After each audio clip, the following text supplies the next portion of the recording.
for anybody who shows up late.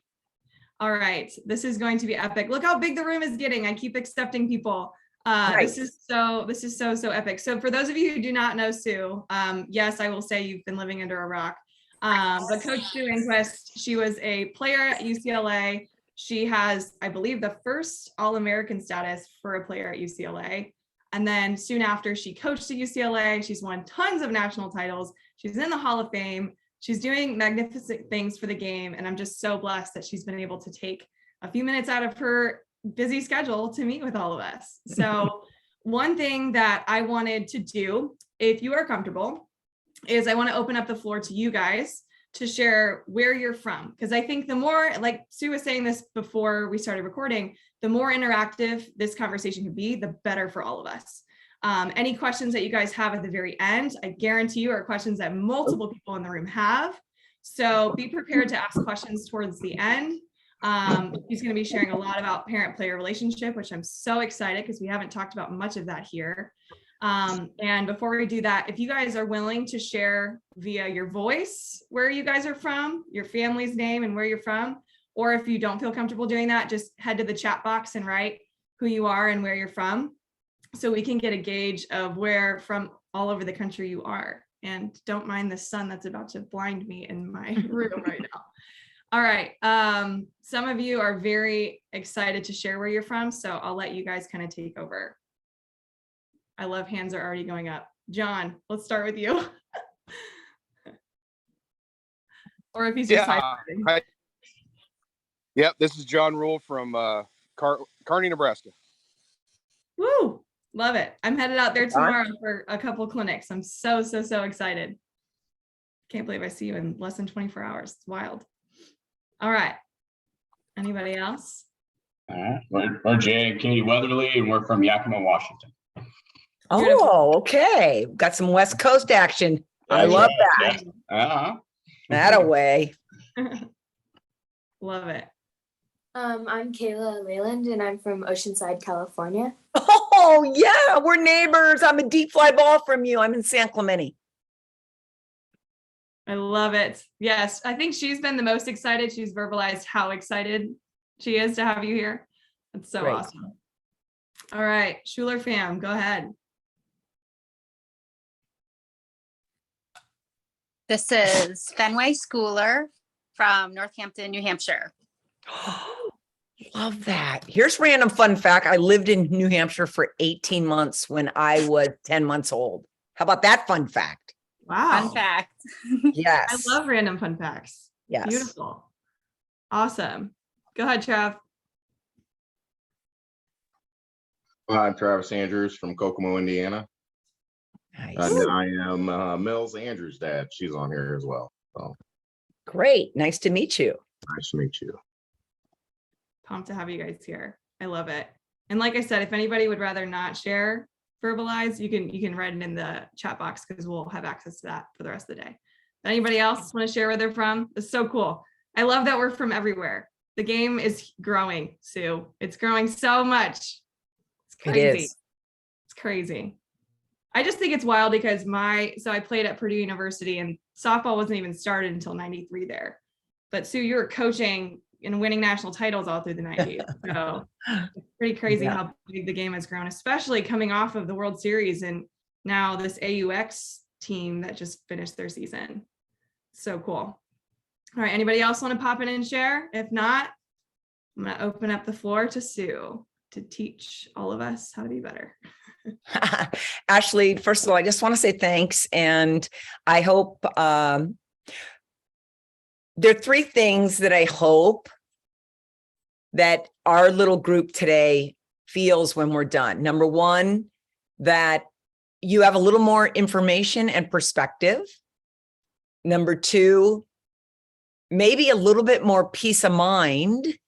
That's going to be a tough one. That's going to be a high goal of mine. It's a tough one because going through your path to college is a challenging one, and playing club softball, and I'm assuming most of you are playing club or travel ball, that is also another level of commitment and information that you're taking in. And then last is inspiration. I hope that you're able to walk away knowing you can be better, we can be better. And the key is to always be improving and moving forward and getting better and not getting stuck in other people's junk or misinformation or the things that you can't control. So those will be 3 things that I'm hoping that you'll feel when we're done. When I had an opportunity to do this with Ashley, our industry has an amazing amount of respect for Ashley. Parents, you probably already sense this, but you don't understand the range she has. She has a beautiful legacy. She has a trusted name in the business space. And most importantly, she has a passion for making your lives better and putting forth the architecture, the plan, the training, and hopefully that leadership that she maintains. So you can go out there and have fun knowing the game's going to kick you in the stomach. So Ashley, it's always wonderful to be on the stage with you. You're gonna make me cry. Gee. It's so fun. I just love that you were able to do this. I loved, first of all, having you on the podcast. I feel like that was a century ago, but it was like a year ago. And you just have so much knowledge. So just thank you so much for being here. And for anybody that doesn't know Sue, this is going to be fun. And this is such a treat. So, all right. And it's really how I want to just construct this moment in time with you is to just be mindful of questions you have. Maybe you're the person that's like, I don't want to answer. I don't want to ask a question. Just throw it in the chat box. I know Ashley will be keeping an eye on the chat box because there are so many things that I can talk about. And my anxiousness that I always have is, did I answer all their questions? And so I'm going to give you an update on, many of you may know me as the former UCLA softball coach. I'm a consultant. I've been a consultant. I retired in 2006 after 27 years of being UCLA's assistant, co-head coach, and head coach. When I retired, I got into administration. So I got a whole new lens from which to see the world, both from parents and players, but from a university perspective. And then from there, I started teaching graduate school. So I'm a graduate school instructor in transformative leadership and coaching, and that gives me great joy. In my consulting life, my main interest and skill is really around team cohesion.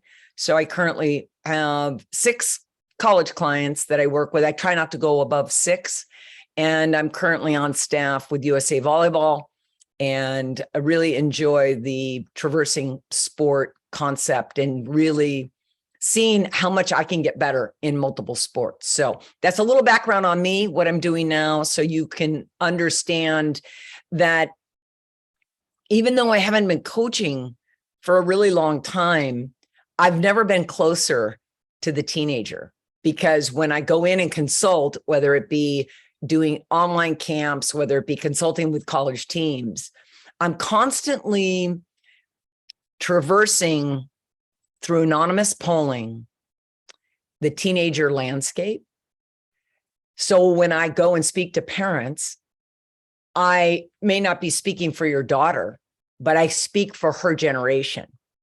And because we have picked a sport that does a horrible job of putting the parents on a path of objective, vetted information, there is no objective manual for sport parents in softball in how to be the best you're capable of being for your daughter as she traverses this competitive landscape with the hopes of eventually competing in college.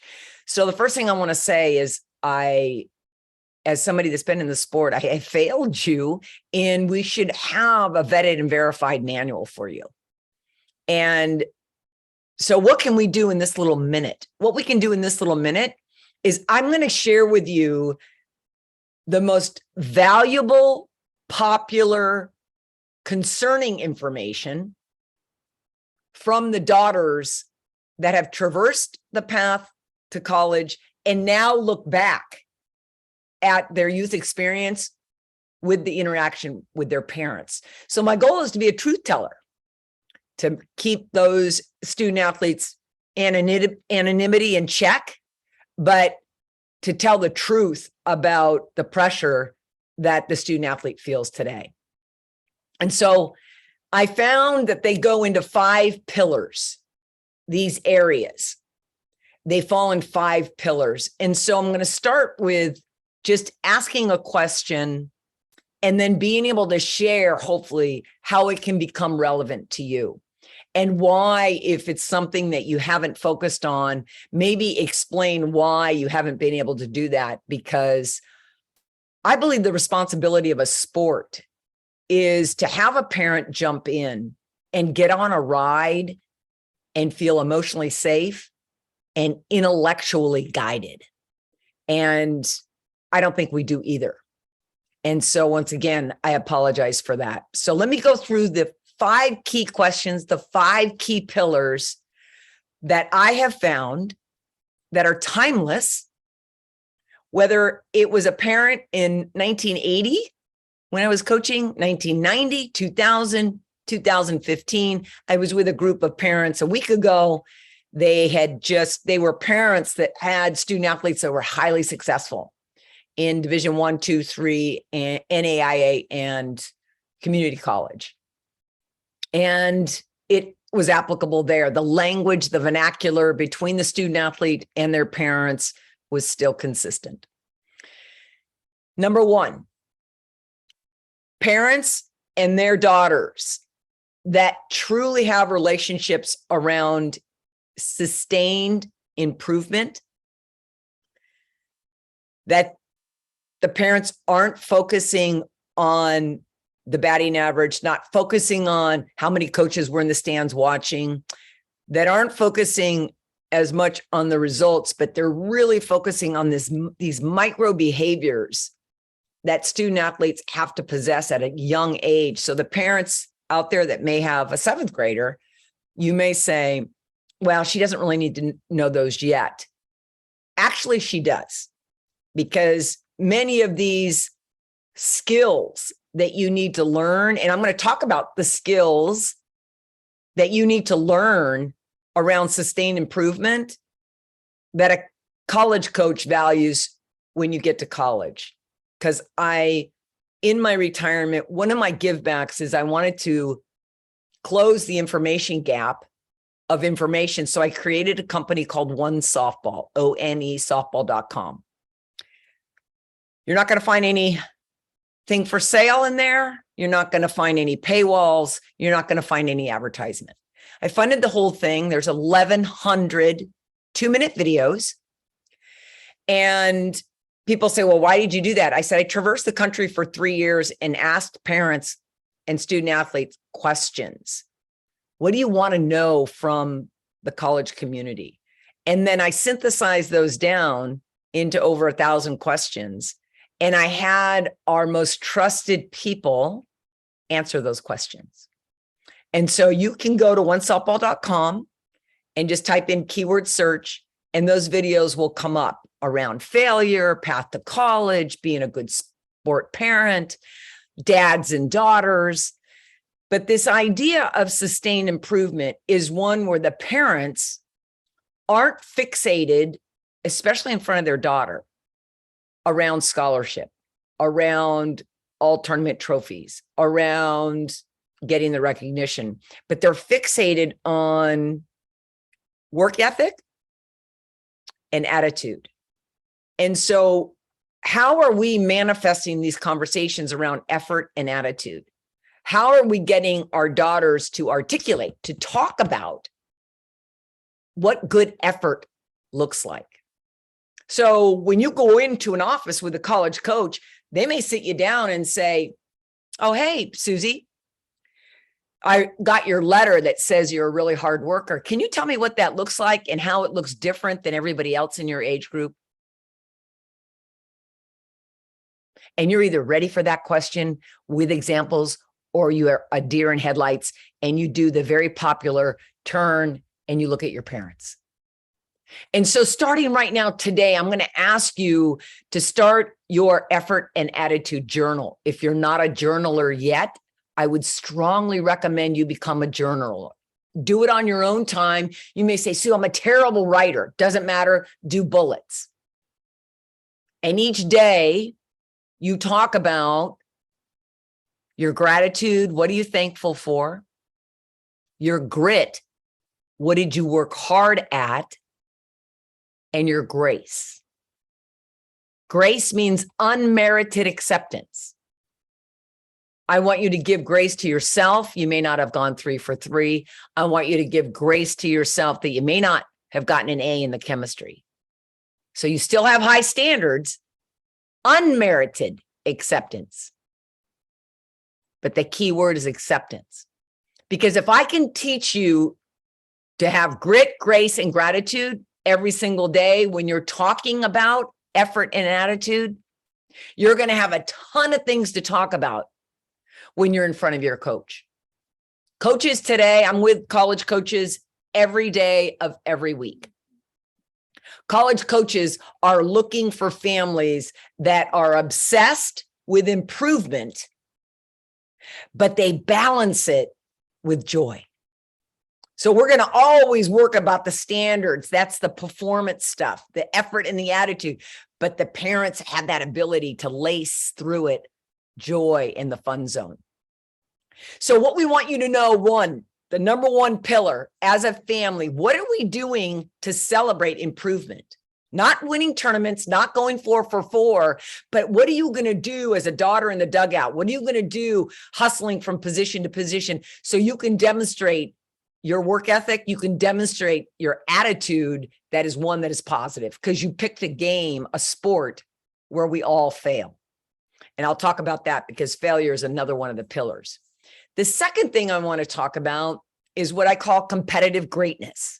Competitive greatness is the top of the pyramid of success of John Wooden's, his demonstration and his model of how you become the best version of yourself was through his pyramid of success. Because we must teach you as parents of sport children and young daughters, we want to teach the adults to be fixated on personal success before you worry about the team success, because I have to be full in my own heart, in my personal success, before I can serve a team.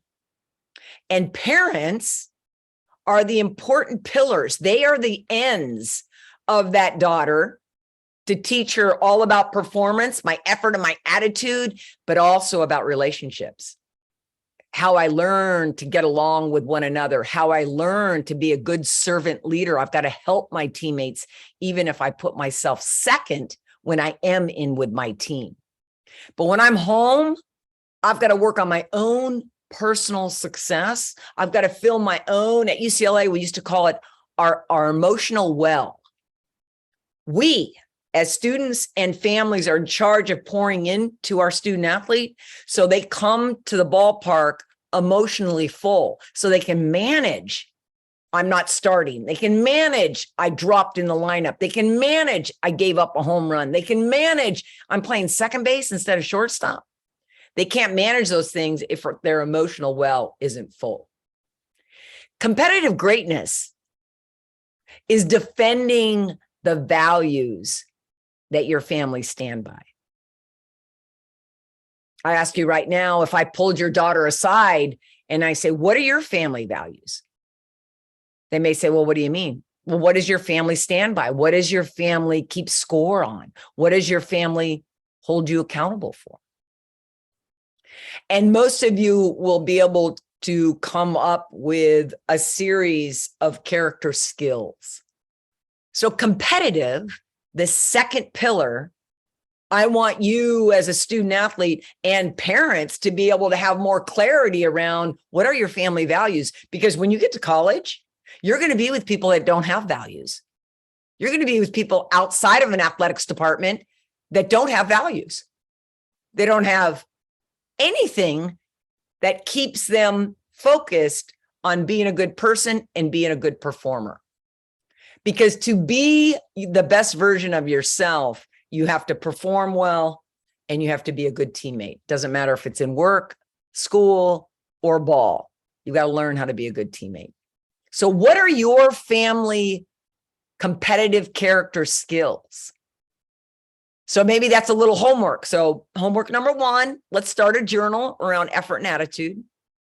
Number 2, as a family, let's sit down and have a conversation where the daughter does the talking and the parents simply say, what are the things that you believe we value in this family? Now, daughters may be going, I don't know. I have no idea.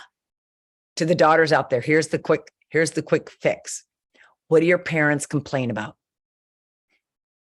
What do your parents complain about? What are they always telling you to do? Those usually represent values in your family. Maybe they're saying, Dana, we told you to meet at 4:00 and it's 4:01. That's, if you've heard that all your life, that means your family, your parents are saying time management is important. Caring for others' time is important. Anytime you go late somewhere, you've held up a minute of somebody else. Even as Ashley talked about apologizing that we came on a minute late. So we owe you a minute. And that's how we look at life, is time is something people give to each other, and always to be sensitive to that. So number 2, your competitive character. What does your family believe in and stand by? And then tell me what it looks like. What does it look like? And what doesn't it look like? Because what we're trying to do is we're trying to teach character skills that become you when you go to college, so you can go out there and be the best version of yourself, whether you're on a good dorm floor, whether you're in a good apartment, whether you're on a team where there's a lot of values on the team or not. You see, high performers can be great anywhere. My parents taught me, our core values as an Enquist was that good talent is flexible. Meaning you can go play for anybody, Susie. I don't care if he's yelling at you. I don't care if he's loving you up. We had male coaches all throughout my lifetime. Good talent's flexible. If you have your effort, you have your attitude, and you have your failure recovery. My father said you can go ahead and master anything with effort, attitude, and failure recovery. I'm a daughter of a military father, a 2-time Purple Heart, so you can picture the rigor in the Enquist house. But I'm also the daughter of a nurse. And my mother taught me never to judge shoes that you don't walk in. Don't ever judge shoes you don't walk in. And to remain curious in every room you walk in. Because you will meet people that didn't have the resources, didn't have access to excellence like you did, Sue. And it'll be your job to turn and pull them up and in. Because that's what great people do, my mom used to say. Those that don't have or weren't given what you were given, it's your job to turn, pull up, and pull in. So I learned about the rigor, the rigidity of excellence. My father never told me I needed to hit 400, never told me I needed to get that first scholarship. But man, did he give it to me in the car ride home if I had a crappy attitude, or if I didn't hustle after I hit that top spin ground ball out back to the pitcher. He says you're going to master failure recovery because few people know how to own a mistake and move on. So you're going to learn mastery of failure recovery, which means my bad, 2 outs. And that stayed with me my whole life. And when I became a coach, that was station number 5 at UCLA. You're going to fail at this drill 95% of the time, and you're going to learn 2 pats to the chest, give the outs, point the finger, and move to the next play. So this idea of failure recovery, you're going to fail and recover faster than anybody else. My father told me, I'm only going to watch one thing. You better be first up after failure. And so that's something that we'll talk about when I get to the failure recovery pillar. So this all lies in that competitive greatness. Do we as a family have a set of values that we are teaching our children, and we have to model those? So if we are saying you have to have a good attitude and you have to work hard to your daughter, then you have to demonstrate that. So when it comes to in the stands and you're yelling at the umpire or you're yelling at your daughter, you know, get in your power position. You know what she's saying? Shut your pie hole. More times than not, that's what they're saying. Now, maybe, of course, not these families, because these families are investing in themselves. But I literally did a nationwide questionnaire to women and girls 12 to 18 years old. So I tried to tackle junior high all the way to freshmen in college.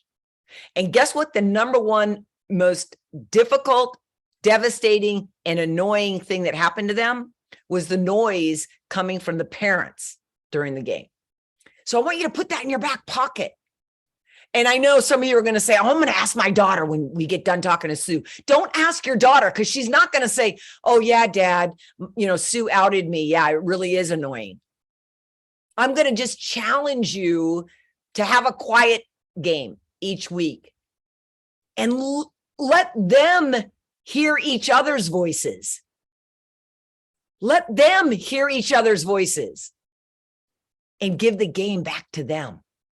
Because once they own the game, they become very, very efficient around their emotional recovery.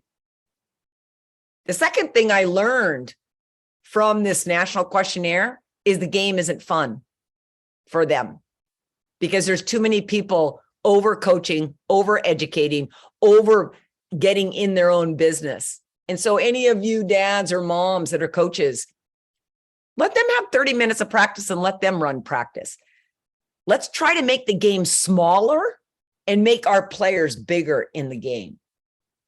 And we can't do that if we don't have great competitive character skills around our family every single day. I call it the drip, drip, drip method. I never had a list of rules from my father and my mother. I just got it drip, drip, drip over those 18 years before I left to go to college. The third pillar is being able to be organized as a family. If we're saying family is important, are we really taking family time on that softball trip? Did we organize in a day where we get to be goofballs, where we get to goof off? No, we're not going to put the glove out there. We're not going to hit fungos. Where are we putting in our organized time to be goofballs? So we always need to be able to have family goofball time to remind all of us in the family, no one play, no one game, no one season defines us as a family. That we will love and cherish our student athlete daughters forever. And what she does on a ball field will never be more important than who she is as a human being. And we must drip, drip, drip, drip that every single day. So stay organized on your priorities, family and faith. If you elect to have your faith, then get into your friends and your sports. And right behind family and faith is your academics. But I know it's summer, so, you know, maybe you don't have to deal with academics, or maybe you're in summer school, but academics will always come after family and faith. So stay organized around what's important as a family. And you must drip, drip, drip that for years. So she knows, I'm going to go in there and just go for it. My parents have my back. They love me regardless. But if parents, you're talking about scholarships. Oh, Susie got a scholarship. Did you hear so-and-so's going to Indiana University? Oh, have you heard the latest? The catcher from blah, blah, blah, blah. All that does is weigh on your daughter that she hasn't gotten an offer yet. So be sensitive to your language, especially to and from the ballpark. Have what we call them when I was coaching at UCLA, back in the day, we drove vans. And you can imagine when we portioned off the team into the vans, the people that were in my van were like, oh, brother, we're in the head coach's van. What a nightmare. And we had a gal, her name was Amanda Simpson. She graduated, became an attorney. She says, Coach, we have a rule in the van that we're going to make what we call a competitive boundary. I said, okay, tell me about this competitive boundary. When we're done competing, we come in the van, we just want to be who we are. We don't want to be your players. And we want you to just be the van driver. I said, okay. I love that idea that when we get in the van, I'm just the van driver. Now, little did I know they were making fun of me, parents, because for short, they were calling me VD. You know, VD. I was like, no, I'd rather be called van driver, not VD. The older parents may know that, and I love that idea of competitive boundaries. So maybe as parents, we draw competitive boundaries and we remain silent unless our daughter wants to talk about the third inning when the count was 2-2 and why she looked at that fatty that went down the middle. Maybe she doesn't want to talk about it. Maybe she does, but be good listeners first. I encourage sport parents to ask questions when the daughter is interested in talking about the game. But if not, enjoy the silence. Let her put her music in and chill. Maybe you've gotten those lessons, but I'm here just to remind you as a sport parent, those are wonderful lessons to remember. To remind her every day those valuable words of I love to watch you play. Those build her self-confidence. And I'm not big on self-confidence. I coached 15 Olympians. We won 11 national titles. Confidence is elusive. Confidence is something you talk about after in the media tent when you're talking to the media. All I want you to strive for, student athletes, all I want you to strive for is, am I ready? And if you can remember, no one moment is bigger than your body of work. Think about all the extra work you're doing with Ashley and all those extra swings and those extra ground balls. Those go into your performance inventory. And you take that performance inventory into that moment. The wonderful thing about the game is simple. The game is fundamental. You got topspin ground balls, you've got backspin ground balls, and you got miss hits.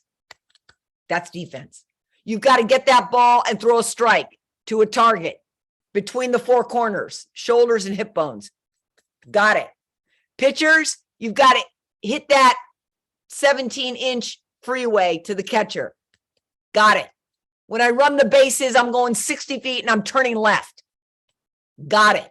The game has not changed since the day I played.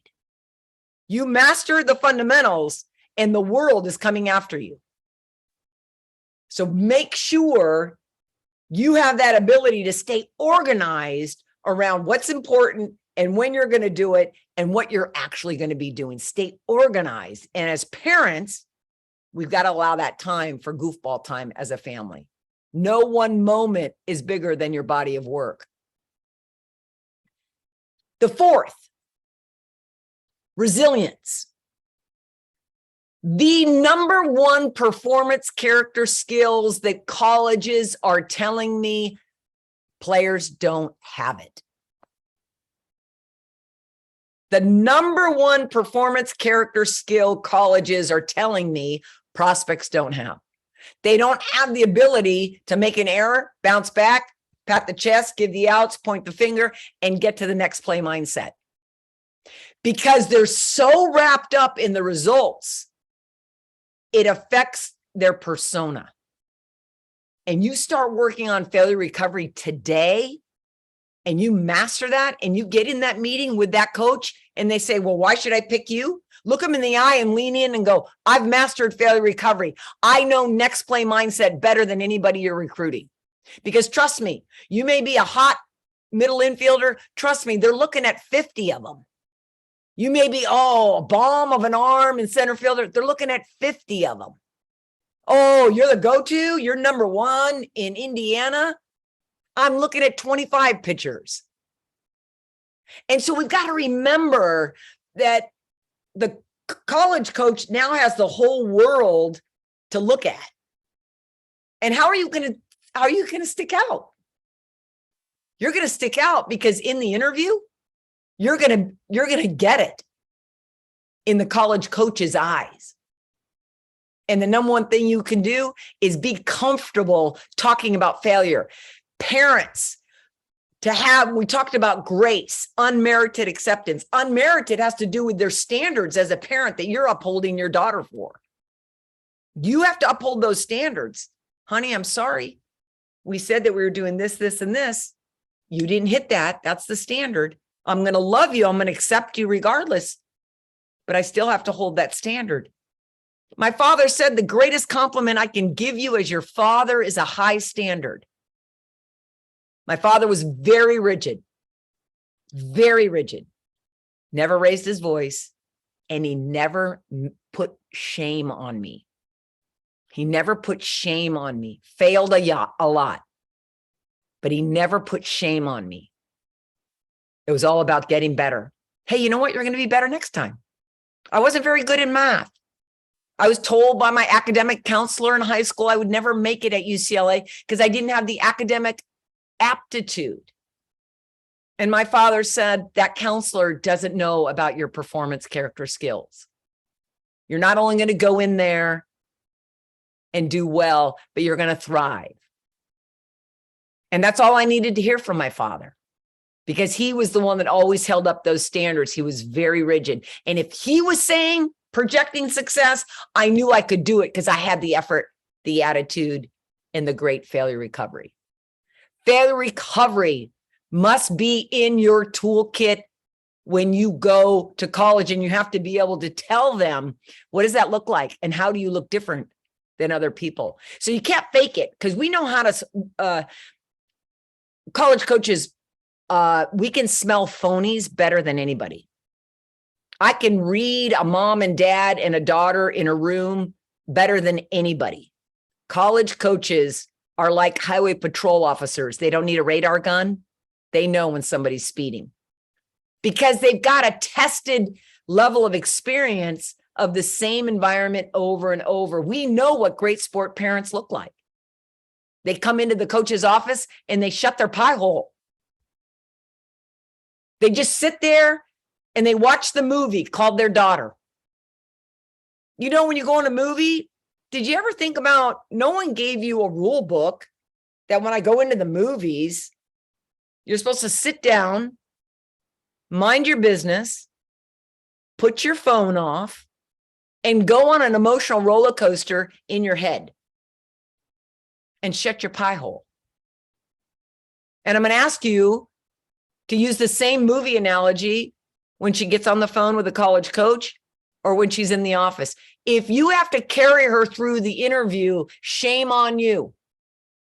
Shame on you. You want a daughter that's going to come in and go, Mom, Dad, I've got it.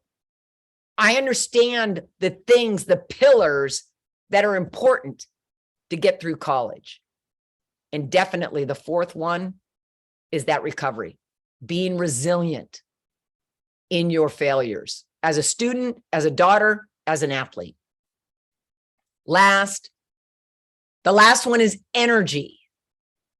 The last one is energy. And you've got to be able to understand there's demonstrative, loud energy, and there's quiet energy. There are people in the world that are quiet thunder. Maybe you're the shy girl. If you're a shy girl out there, I'm talking to you right now. Out of those 15 Olympians, 9 of them were shy girls. 9 of them were shy girls. And so I want you to know you don't have to be all yakety yak, I'm all that. But what you do have to do is you have to know how to connect to people 1v1. You've got to be able to be vocal enough on the field to direct traffic when it comes time to communicating. And so energy is to bring the same level of energy every day, whether you're playing, Little Sisters of the Poor, or you're playing the New York Yankees. You bring the same energy and you never get caught looking at the shirts in the other dugout because you know your game. You've got your effort, your attitude, and your failure recovery. And to be a good teammate, you bring energy to others. 2 hours at practice, 2 hours on a game, I'm bringing energy to others. So my energy goes out, whether it be quiet, connecting 1v1, or it's demonstrative with my whole team. So in review, these are the things that you need to look at. Sustained improvement as a family, to focus on the process and not the result. Competitive character skills. Are you as a family really clear and coherent around what's important as a family member? And can she articulate what they are? Tell me what they look like. Tell me what they don't look like. Are you organized as a sport family? And do you make time for being goofballs? So your daughter knows their siblings, her mom and dad love her unconditionally. Have you mastered failure recovery? And are your parents holding you accountable when you fail? You fall short in class, it may cost you. You may miss a game. You fall short being organized packing, you may have to pay the price. I can remember when I was in junior high and we were packing for a trip and we were going to go to this camp. I forgot my glove. I forgot my ball glove. And I'm in the back seat and I said, Dad, I forgot my glove. He says, you'll figure it out. I'm like, but I'm left-handed. Everybody on the team is right-handed. I'm left-handed. And he turned, he said, you're an Enquist. You've mastered failure recovery. You failed. You're going to recover. You'll figure out how to put that right-handed glove on your other hand. And I remember propping up going, I think I can do that. I think I can do that. So I borrowed a right-handed glove because I was raised to have grace. He gave me grace, but his standard never wavered. The car didn't stop and turn around. We were only 10 minutes from the house. But I remember that. I admire that about my father because it taught me you can't cut corners. You can't make your daughter's life easier when she fails. You actually build confidence saying, you'll figure it out. You'll figure it out. Because daughters today, they always figure it out. And then after that opportunity to figure it out, I had more confidence. And so for me, that taught me a lot around what my father had taught me on failure recovery, staying organized, failure recovery, and then giving good energy. Let's not ever minimize giving good energy to our teammates because teams beat opponents, not individuals. This last year, I was the consultant for team cohesion for USA Volleyball. USA Volleyball has been a sport for 60 years, but USA Volleyball had never won a gold medal.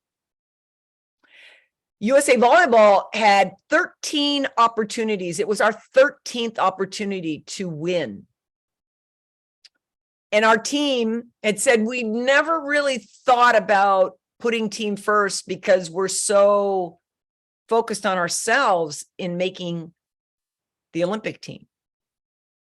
And the head coach, Karch Karai, said, Sue, they have to believe in the energy they give each other. They have to believe that 12 Olympians are going to beat the opponents. Because we don't have the number one player in the world. We don't have the number two player in the world. We don't have the number three player in the world. But he says, I guarantee you we have the 12 best. And so for a year, we prepared on Zoom around becoming great teammates. And USA Volleyball went from 23 people to 18 people to 12 Olympians. And we made a commitment to be 23 strong because 23 went through that year wait for the USA Olympics in Tokyo. And so we headed to Tokyo, 12, but with a 23 strong mindset. And we focused on teammateship and giving energy to each other. And the team went through that tournament. And in the advancing quarters, semis, and finals, no one beat them once to win that gold medal. Not to mention 2 starters went down, but those 2 that came up behind them filled that slot. It's my favorite story now when I talk about the importance of giving energy and being a great teammate and not making it about you. Sustain, compete, organized, resilience, and energy. How are you going to remember that? It's easy. The acronym spells SCORE.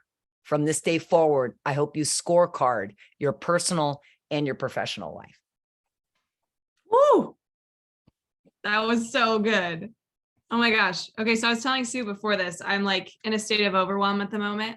And I feel like this talk, I don't know about you parents, but like I feel like I can definitely use a scorecard for not only you guys, but like for myself.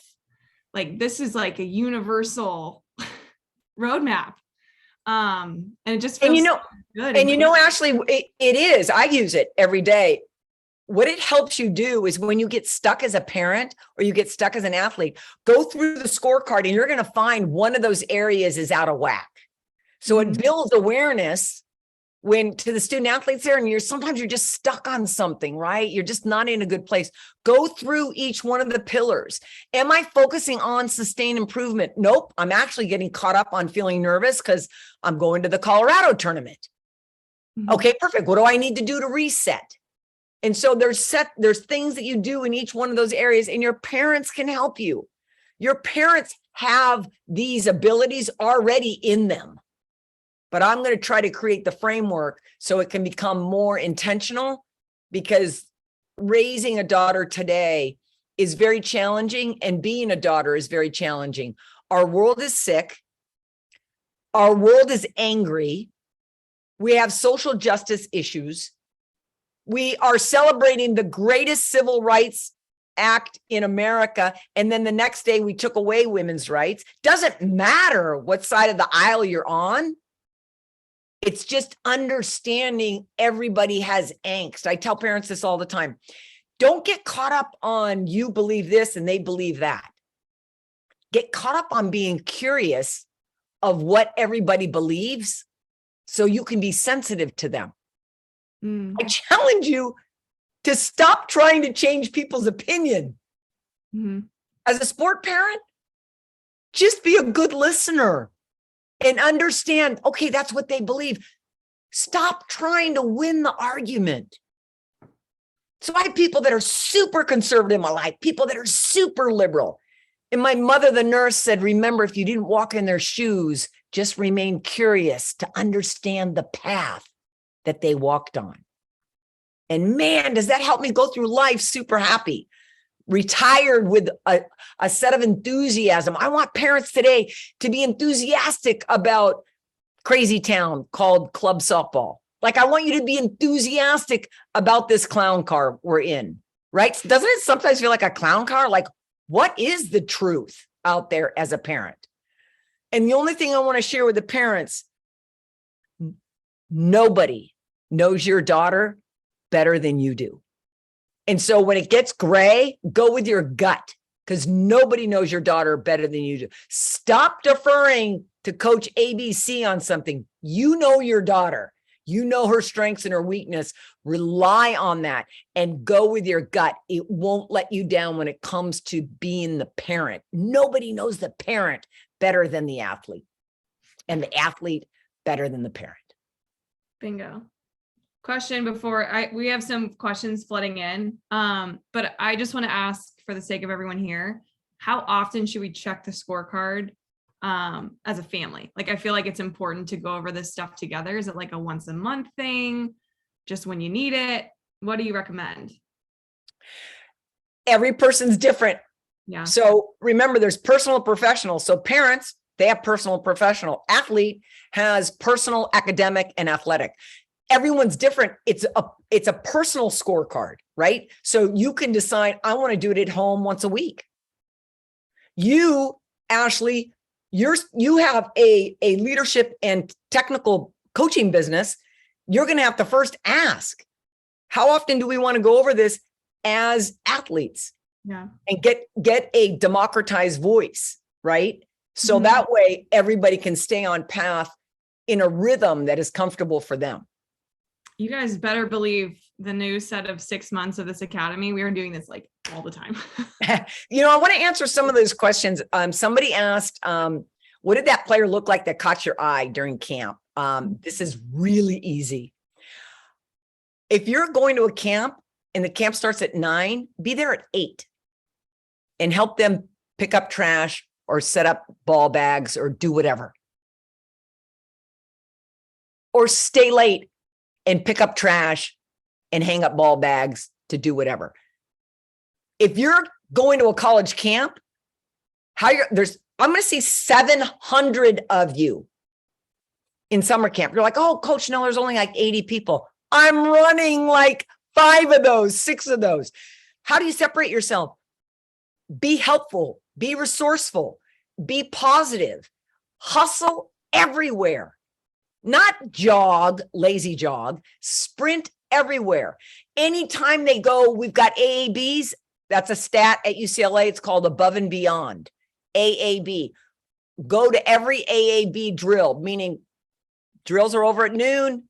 Lunch starts at 12:45. We've got AABs from 12 to 12:45. Stay there. Ask a bazillion questions because coaches today want players that are engaged. Now, technical. Let me run through it quickly. I need a pitcher that can give up a home run and then strike out the next kid or get an out. So I'm looking for that above and beyond, that ability to fail and recover as a pitcher. As a catcher, you've got to throw a line, belt high, tag side to second base. I need you to be able to do that when the ball is in or out, up or down. The middles, you've got to be able to show me you can go opposite to where you're throwing, shortstop, 5-6 hole, and you've got to be able to keep that lead leg, that knee inside your front foot when you've got to transfer weight and throw a rope to first base. Outfield, if your ball is dying on the relay, I want no part of you. And I want you to be able to throw in the 4 corners on all defensive positions, except when you're going to throw 2 tags. Tags, we want them belt high, tag side. Everybody else better be right in the 4 corners. It takes 1/10 of a second out to put my glove out here, 1/10 of a second to come back in to make a tag. That's 2/10 of a second. That's 4 feet when they're running the bases. How many times have you been safer out by 1 step? So those are things overall on defense. When it comes to hitting, I want you to be able to hit that inside pitch up the middle. And I want you to be able to hit rising line drives that are down and out. I don't want a flare banana. I want a rising line drive into that 8-9 hole. I would love for you to be able to put the bunt down. I know the bunt's not very important, but it appears its ugly head during the World Series every time. So I love being able to master the little things, especially when you work on it. You can get really a lot better at it. So those are some of the technical things. You now live in an area of time where we have wearable technologies. I'd be looking at all of your bat metrics, your exit velocity, all those kinds of things, and compare them to other people at your position. Now, this all goes out the window as UCLA. The first thing I look at is your academic credentials. So I've got to see what your resume looks like in your grades before I even look at your swing overall. Those are some of the things that catch my eye when it comes to the recruiting process. What's an example of how you practice failure recovery? My favorite one was on defense, wherever they were throwing, I sat that receiver down on a bucket. They could not move their glove right in front of their face. So you can imagine you're going to fail 90 out of 100 on that. And then you practice, pat my chest. I want everybody to know I'm owning this moment. Give the outs. I'm telling everybody I now am back. I know the outs. Point to my teammate next to me. I'm connected to you as we're going to go ahead and be 9-on-1 against this batter. Awesome. Awesome. Have you been stressed about this game and how do you handle it? What's the question? Have you ever been stressed about this game and then how do you handle it? It's from a player. Oh my goodness. I want everyone to know, mom and dad, stress is not a bad thing unless you don't know what to do with it. So everyone knows we got a strong voice and a weak voice. Our brain is wired to protect us. So when it says, uh-oh, this is important. Everybody's got a special outfit on today called our uniform. Wow, those stands are full. They're usually empty Monday through Friday. Who are these people coming with those powder blue shirts and black pants? Your brain's going, uh-oh, bing, bing, it matters, it matters, it matters. Shut down everything. We've got to protect this player. You just have to tell yourself, oh, I see, good stress. Thank you for that good stress. Your strong voice is going to say, what are the things I did Monday through Friday to give me peace of mind in this moment? Because no one moment is bigger than the body of work that I just executed. That's my strong voice. My weak voice says, watch out, this game counts. Oh, the college coaches are here. That's the weak voice gnawing at you. You're not good enough. You're not fast enough. Did I ever have that?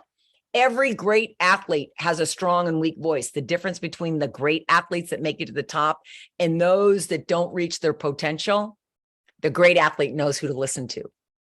The great athlete listens to the strong voice. Always lets the strong voice get the last word. But what happens is athletes don't understand that you can't control the thoughts that come in. Do you ever think about that? Oh my gosh, my parents are here. Did you ever know that that was coming? Do you ever have a conscious thought? Hey, Sue, just want to let you know there's going to be a scary thought coming around the corner in about 3 seconds. So get ready with your strong voice. Thoughts don't come in that way. Thoughts don't come in with a warning. Thoughts are bam, there it is. And what you do, you say, oh, weak voice, that goes and parks over here. And then you're like, I've worked my tail off Monday through strong voice. Sit that up in the front and keep saying that strong voice. I put in the work. I've worked on that rise ball. I cannot wait to catch up and run into her rise ball. I'm going to hunt down that rise ball. And you keep that conversation going. Oh yeah, but she struck you out last month at the Colorado tournament. Oh no, but I've put in the time. So you have to, these two voices are arguing and you've got to always let the strong voice get the last word. Beautiful. So we have a few more questions, but I want to be very, very conscious of your time, Sue. I'm good. Okay. All right. Sam had a two-parter. One's kind of funny and the other one is pretty deep and awesome. She said she's listened to a few podcasts that you've been in and want to know how Title IX has impacted your life and play in the game. Well, first of all, a quick story. I grew up at an age where girls didn't have leagues. So I had no place to play. So I just would play with my brothers. It was because of my brother's Little League coach that let me go inside the fence, train Monday, Wednesday, and Friday. And then on game day, I was the official shagger. That was how I was introduced to Diamond Sports. John Springman was the first person that told me, Susie, you have a special skill. Stay close to the game. Stay close to Diamond Sports. I was in high school when Title IX was enacted. It gave equal opportunity to boys and girls. So that meant I could play boys baseball. I played boys baseball. A lot of people don't know this. That's how I got to UCLA. The LA Times carried this story. So Title IX not only gave me the first scholarship for softball at UCLA, it gave me my career because I never left UCLA. So don't ask me about a job interview because I never had one. I've been at UCLA over 40 years. I never left. And that's all because of that federal law. And to all the men and women on this call, how fortunate we are to live in a country that has a federal law to protect equal opportunity for boys and girls in education and in activities. And a fun fact, activities wasn't even going to be a part of the 37 words of Title IX. And they said, do you think we should put activities too? Equal access for boys and girls with activities? And they're like, yeah, let's put that in there. So the world knows Title IX as a sport amendment, but it actually was an education amendment. Oof. So good. Sam's follow-up was, I heard you love to surf. Where do you like to surf? Oh, I love to surf. I just got out of the water like 2 hours ago. I surf at Cotton's Point. I'm fortunate my brother lives down in Cotton, so I'm able to have a key and I don't have to walk the mile hike to Cotton's Point. And I surf there every day. There's 3 favorite spots: State Park, Cotton's Point, and T Street.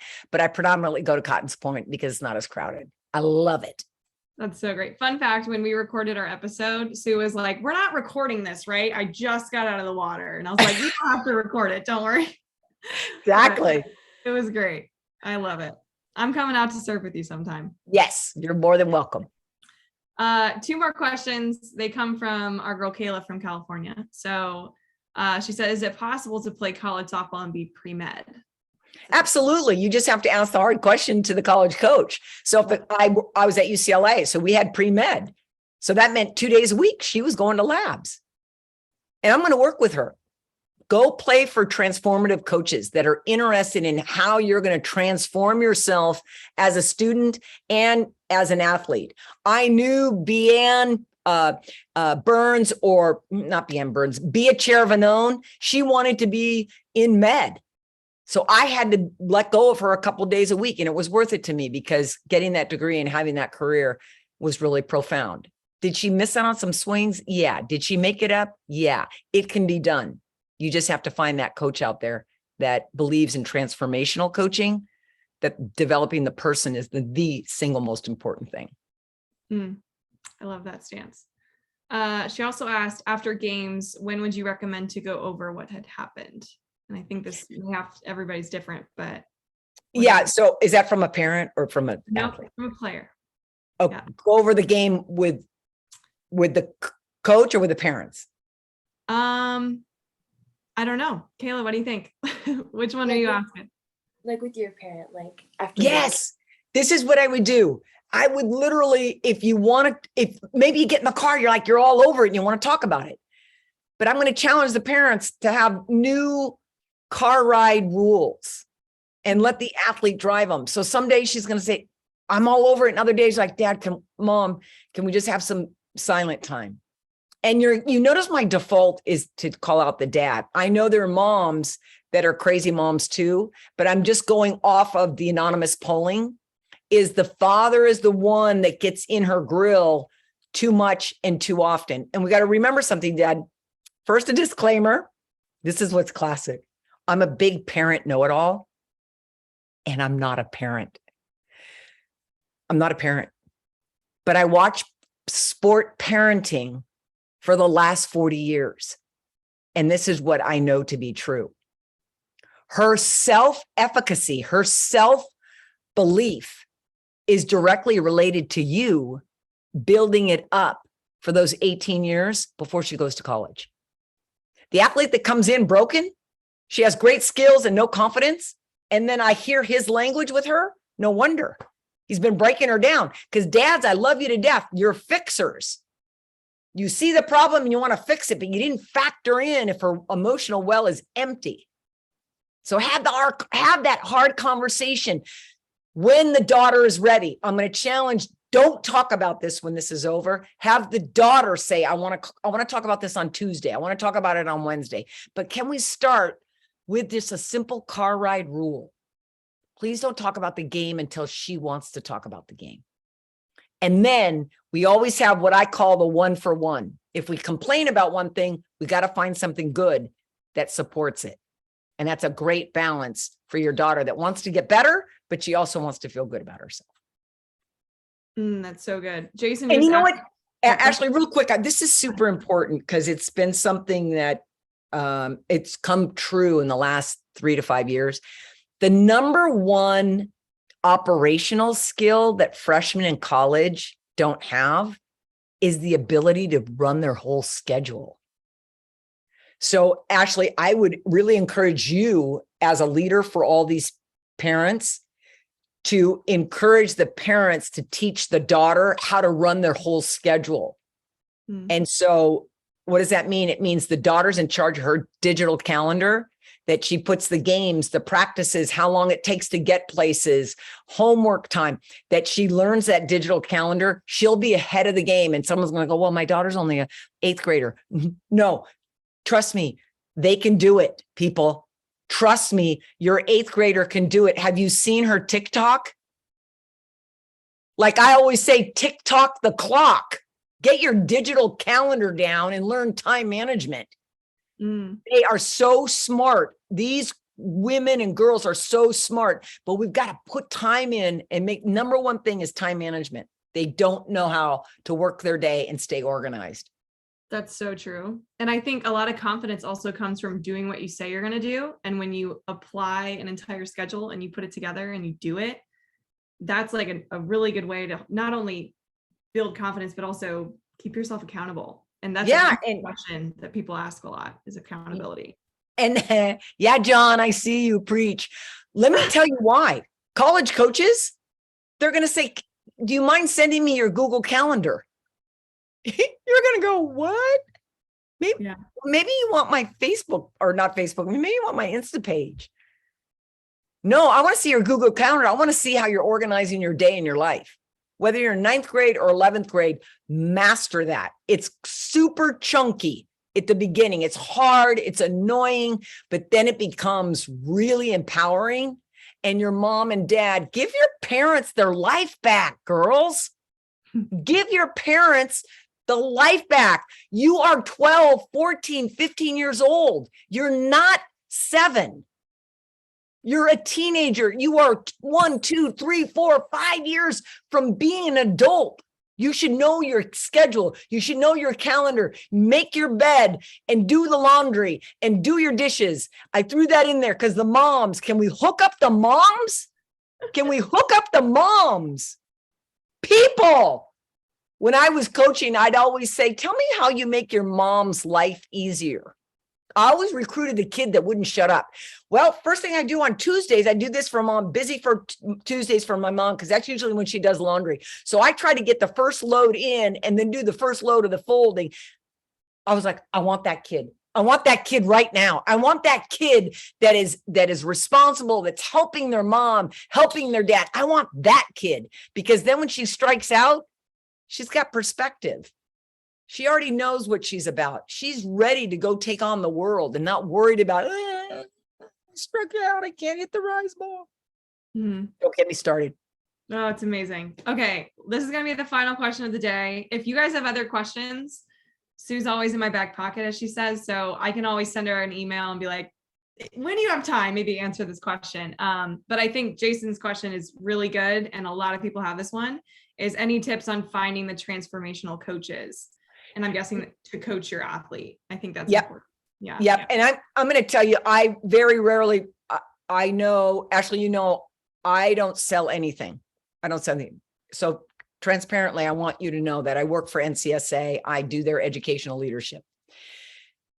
If you're looking, now I'm going to assume if you're not like, oh, which ones are the transformational coaches in the top 25, that's super easy. Just ask all the travel ball people. They're going to be able to tell you, hey, this person is interested in developing the person and not just the player. But what about the other 1,250 colleges that you don't know about? That's where you use technology. And for me, Next Collegiate Sport Athlete, NCSA, they are huge. Disclaimer, don't buy a thing. Don't buy anything. Just go on their website and use all of their technology to get organized on how you line up your colleges. Then you use and defer to all of Ashley's network. There isn't a coach in the country that would not take Ashley's call. But do me a favor, carry your own weight, people. Ashley's not your agent. Everybody would take a call from Ashley, but it's your job to get organized on, I call it the 50-10-5 rule, 50-10-5. Pick your 50 schools, pare them down to find out what 10 are interested in your daughter. And then out of those 10, rank your top 5, and then find out which one of those are transformational. And you want some quick tips? Ask the coach to talk about their biggest failures. Ask your coach to talk about what they're most proud of and see if it has to do with the student athlete development or it has to do with trophies. So transformational coaches talk about process, they talk about character, and they talk about the coach and the player are in a relationship together for that sustained improvement, the S out of the score. That transformational coach holds up the rules based on character. So if your character is flawed, you could be punished. A transformational coach puts academics first. So when you have conflict, you go and take care of the academics. A transformational coach doesn't punish you for failing, only punishes you when you have bad failure recovery. A transformational coach makes you believe in yourself. They're an engineer of belief. Great transformational coaches create belief in others. It's not about them, it's about the player. That's amazing. And I know a lot of people struggle with that, even in travel ball, trying to find a coach to play for that'll get the most out of you. All of those things apply. Yep. Not just for college. Like, it's the best coaches I ever had all of those things. And they're And very in the recruiting, I know we're out of time, but I'm going to ask them to remember these 3 things in the recruiting process. You are in an environment where people say, wait to be identified, go to a tournament and let people find you. Doesn't work that way, people. Does not work that way. You have to find the college. And that's why I always say this is a crazy math problem you have, but we have technology where you can see, look at your top 50 schools. How many of them are graduating your position? That alone is going to give you an idea about your value. Number 2, if you're not preparing right now to get on a camp clinic tour, if you can afford it, so you can get on those campuses in front of the college that you're interested in, huge. Oh, well, I'm interested in Florida, but we're going to the Ohio State Clinic. Perfect.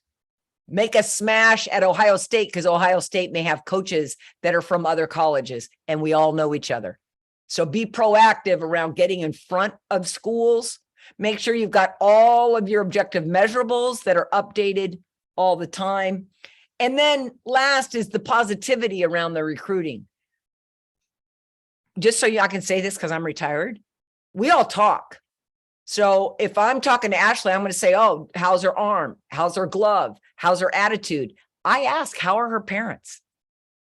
Parents are being evaluated based on what comes out of your pie hole, based on how you talk to them after the game, how you act in the recruiting process. So the parents are being recruited as well. And you may say, oh, Sue, parents aren't going to turn down a kid that's hitting 600 with crappy parents. I'm like, oh, you're absolutely right. There is that 1 in a million kid that you'll put up with the parents. But let me tell you, most of us, we fall in the middle. So how do you separate yourself as a parent? Be positive. So be proactive, be prepared, and be positive. amazing. Can we all just like do those clap emojis just to thank Sue for coming in and hanging out with us? Holy smokes. There's been so much clarity, so many answers to my brain. Questions answered today. I took 4 pages of notes and the entire time I saw like parents taking all these notes.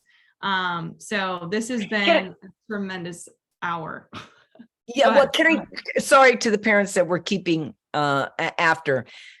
I want to say something to the mom and the dad and the daughter that has anxiety on game day because of the noise in the parking lot, the noise in the stands. I'm going to challenge your parents to buy 2 beach chairs and go park down the right field line.